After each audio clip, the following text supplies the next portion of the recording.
This is Patricia Baranco, and welcome back to Door Talk.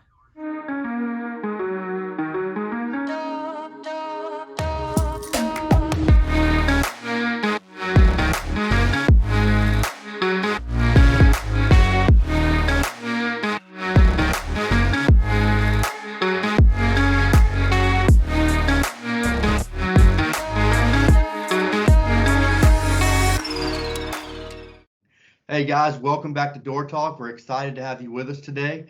We have a special guest with us today. We have Wally Berry.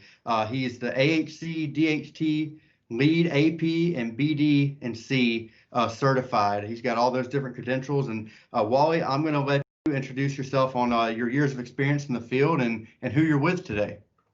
Thank you, Austin. Yeah, working on education and working on what I do is just one of my passions. Teaching for DHI National is a lot of fun for me, and I'm not done with my education, so I'm still going to continue my education. I'm working on my EHC right now, and probably going to take my CFDAI, and I just enjoy learning. To give you a little bit about my history, I've been in the industry for just about 30, almost 39 years now. Actually started out way back when as a truck driver, and then worked my way on up through, delivering and stocking, and turned around and went into a large distribution company called American Building Supply back in 1989, and started there actually as a truck driver as well. Drove a truck there and got tagged by the owner of the company to do some outside sales. So went straight from driving a truck to doing some outside sales. I didn't know much about selling at that time, but I learned it pretty well. And turned around and did that for about 17 years for that side of the company on our distribution arm. And then I was a production manager for our distribution arm. I ran flow processes, QC procedures, and then eventually went over into our manufacturing division, where I've been for almost the last 12 years, manufacturing wood doors, interior aluminum doors and frames, and MDF doors and decorative interior glass doors. Today, American Building Supply, we have 9 distribution facilities, and we were acquired by a large corporation called Jeldwen. You may have heard of them. They acquired our company a little over 2 years ago, which made us about 23,000 employees strong and about 220 manufacturing locations around the world. Wow. And yeah, so it's a little bit of a different culture for me. I worked for that private company for 30 years, and now we're coming up on 32 years with them, and it's a little bit of a learning curve, but I enjoy them. I mean, they're very open to learning about what we do, and I've been fortunate enough to be tasked with helping educate some of the SLTs on wood doors and aluminum frames and MDF, and what that all means and how that relates to our industry and how it relates to codes and standards to kind of keep us out of harm's way.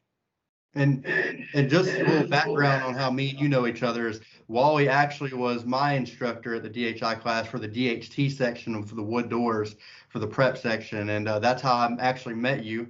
And I'm telling you, it was one of the best courses or classes I think I've ever been in.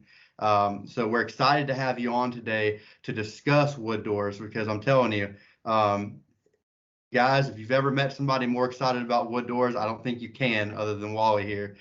He knows what he's talking about, not just wood doors. He knows almost every aspect of the industry. Like you said, we're all still learning, but I'm telling you, he knows what he's talking about, and I'm excited to be able to get into this today with you, Wally. So let's hop into wood doors. So I'm gonna let you take it from here. So what are the different types of wood doors out there? Yeah, thank you, Austin. I appreciate the little input there. When you talk about wood doors, there are a variety of wood doors that we get to deal with in our industry. People think of a door as a door as a door, and when somebody comes in, they say, "Hey, I just need a door." What kind of door? It's a standard door. You and I both know there's no such thing as a standard door, right? Yep. So we have to kind of break that down and kind of draw that information out of them. And so we talk to them and just with some pointed questions, are you residential? Because a residential door is going to differ from a commercial door. Are you commercial? Let's define commercial. So you have residential doors, you have commercial doors, you have architectural grade doors, and you have institutional grade doors. And all of these different types of doors, they're related to either the face of the door and the type of construction that the door goes through and the perimeter and core materials and the blocking materials, or it goes into, again, the face, different layups, different core materials, and how that door is built. And then that obviously plays a role into warranties. So you go from either a commodity type door that you can maybe go into a big box store and buy off the shelf, more designed for either a light commercial or maybe a residential application, to where you're really going to need to understand and define what you're looking for so that you're getting a door that physically meets the required application to make sure that you're meeting all your codes, standards, fire ratings, and the applicable design and appearance. And so what's the big difference that you can tell people out here that are watching this, a big difference between residential and architectural wood doors?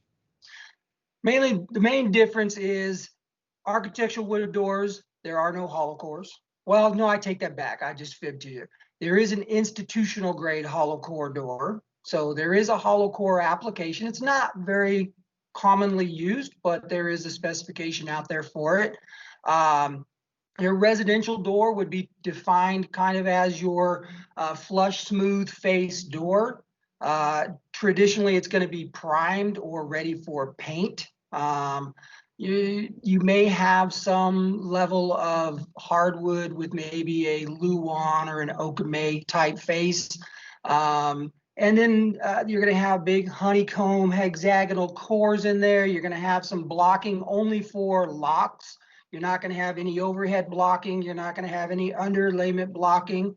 And they're traditionally manufactured for paint. So they're traditionally going to be 1 3/8 inch thick, unless it's going to be your fire rated door, which is traditionally going to be 1 3/4 inch thick. So that's kind of a residential type door. Okay. And now with the different types you were talking about, the residential, commercial, architectural, and institutional, the most common that we see in what I do is architectural wood doors. That's what we normally see throughout different companies, like yours, like VT, like Marshfield or Masonite. And so can you explain kind of the process of making an architectural wood door? Sure. So when you talk about an architectural grade door, there's third-party certifiers that write the rules. So manufacturers such as Doormerica Products American Series, the company that we make doors for, and the other manufacturers that you had mentioned, if we built doors the way that we feel like building doors, nobody would build doors the same way, which means nobody would ever be able to figure out how we do a door consistently to meet a industry standard.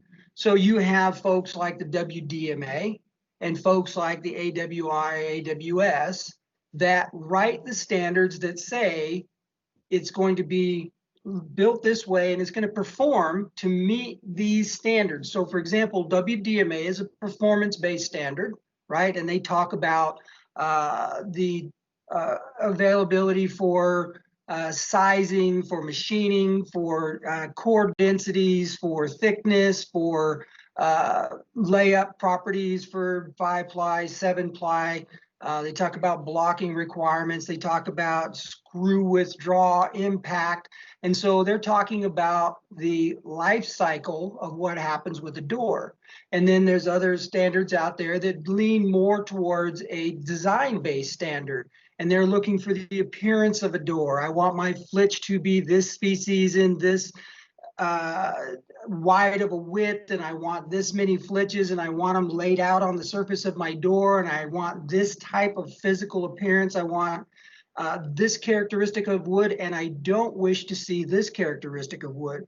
So you have to understand, and there's a blending of them both. So you have a design and a prescription-based standards that door manufacturers comply with. And so we use those standards to build those doors. So to go to your question, when you talk about architectural doors, we typically defer to the WDMA standard. It's an ANSI standard. So ANSI adopted WDMA, and so that's where we defer when we're building doors at our facility. And we will build to other certification requirements, but we build to the WDMA ANSI standard, and we talk about the core density, right? We've got to meet A208.1, right? You need that core density for that particle board core door. We talk about bonding construction, right? We talk about a bonded construction, core and the perimeter materials, bonding them as one bond component, and then putting on faces, right? Which gives you that lifetime minimum warranty requirement. You talk about the perimeter materials being a minimum thickness requirement and a minimum depth requirement, and the top and the bottom rail having specific dimensional requirements as well, and being out of a like species of wood. And then going into the face of the door, talking about an A grade as a minimum for an architectural grade door. Now, can you have an architectural grade door that is less than A grade? The answer is absolutely you can. So you can have an AB or a B face door because it's going to be recommended for paint. The difference is going to be the number of characteristics and the level of appearance that's allowed. Maybe you're allowed to have more mineral and more knots that are available to be in there if you're specifying a B grade, still under the architectural standard, but it's going to be recommended for opaque top coats, right? So A grades, they're traditionally going to want to talk about something that we want to apply a transparent or a stain to. And if we stain the top coat, then we want it to look attractive, which comes with obviously a lot of opportunities. Yeah. And Wally, now I'm glad we were able to kind of do like a brief summary this morning on this first episode, because we're planning on making a series out of this. So this is going to be part one. Join us for the next part, because we're going to be kind of jumping in a little bit deeper in the construction of these doors. What a 5-ply, what a 7-ply is, and what he was talking about, what Wally was explaining with the flitching and stuff. We're going to cover that in part two, and I'm excited about that because I'm telling you guys, it's going to be an exciting series. So thank you guys for watching, and join us for the next episode.